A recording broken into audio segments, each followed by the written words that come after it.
Assalamualaikum warahmatullahi wabarakatuh. Perkenalkan, nama saya Hilal Al-Ambian, NIM C1 channel 18001 dari kelas R009 akuntansi. Di sini saya akan mempresentasikan materi akuntansi syariah yang berjudul akad-akad lainnya. Yang pertama adalah akad SAP. SAP secara bahasa diartikan sebagai penambahan, penukaran, penghindaran atau transaksi jual beli. SAP adalah transaksi jual beli suatu valuta dengan valuta lainnya. Yang selanjutnya adalah akad wadiah. Wadiah merupakan simpanan atau deposit barang atau dana kepada pihak lainnya, bukan pemiliknya, untuk tujuan keamanan.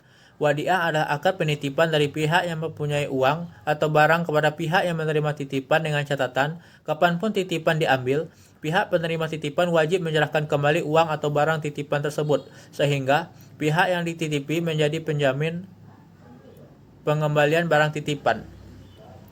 Jenis akad wadiah PSAK 59.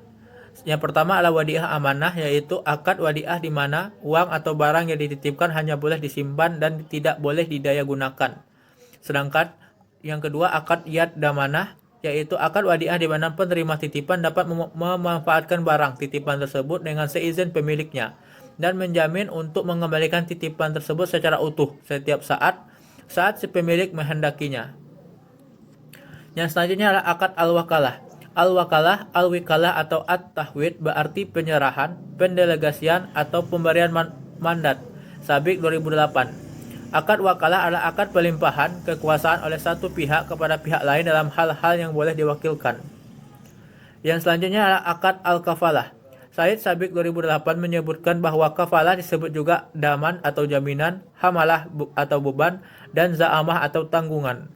Akad kafalah yaitu perjanjian pemberian jaminan yang diberikan oleh penanggung atau kafiil kepada pihak ketiga atau makful lahu untuk memenuhi kewajiban pihak kedua atau pihak yang ditanggung, makful anhu atau ashil.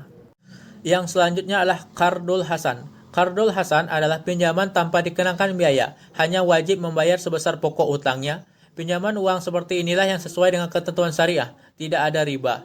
Karena kalau meminjamkan uang, maka ia tidak boleh meminta pengembalian yang lebih besar dari pinjaman yang diberikan. Namun, si peminjam boleh saja atas kehendaknya sendiri memberikan kelebihan atas pokok pinjamannya sebagai hadiah. Dan tidak boleh dicantumkan dalam perjanjian dan juga tidak boleh berulang. Yang selanjutnya adalah akad al-hiwalah. Hawalah secara harfiah berarti pengalihan, pemindahan, perubahan warna kulit atau memikul sesuatu di atas pundak. Objek yang dialihkan dapat berupa utang atau piutang. Jenis akad ini pada dasarnya adalah akad tabarru yang bertujuan untuk saling tolong-menolong untuk menggapai ridho Allah. Jika yang dialihkan utang, maka akad hawalah merupakan akad pengalihan utang dari satu pihak yang berutang kepada pihak lain yang wajib menanggung atau membayar hutangnya. Jika yang dialihkan piutang, maka akad hawalah merupakan akad pengalihan piutang dari satu pihak yang berpiutang kepada pihak lain yang berkewajiban menagih piutangnya. Yang selanjutnya adalah jenis-jenis akad hiwalah. Yang pertama, ditinjau dari segi objek akad, hiwalah dapat dibagi menjadi dua. Yang pertama, apabila dipindahkan merupakan hak menagih piutang, maka pemindahan itu disebut hiwalah al-haq atau pemindahan hak atau anjak piutang.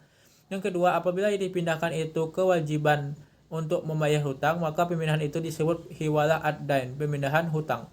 Ditinjau dari sisi persyaratan, hiwalah terbagi menjadi dua, yaitu satu, hawalah al-muqayyadah atau pemindahan bersyarat, yaitu hawalah di mana muhil adalah pihak yang berhutang sekaligus berpiutang kepada muhal alaih.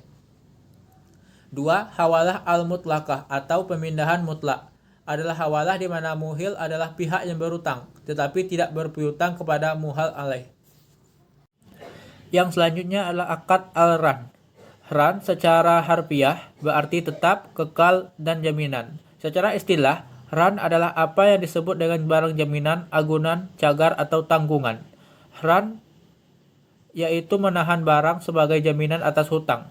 Akad ran juga diartikan sebagai sebuah perjanjian, pinjaman dengan jaminan atau dengan melakukan penahanan harta milik si peminjam sebagai jaminan atas pinjaman yang diterimanya. Baiklah, sekian hasil presentasi dari saya. Apabila terdapat kesalahan atau kekeliruan saya mohon maaf. Saya akhiri, wabillahi taufiq wal hidayah. Wassalamualaikum warahmatullahi wabarakatuh.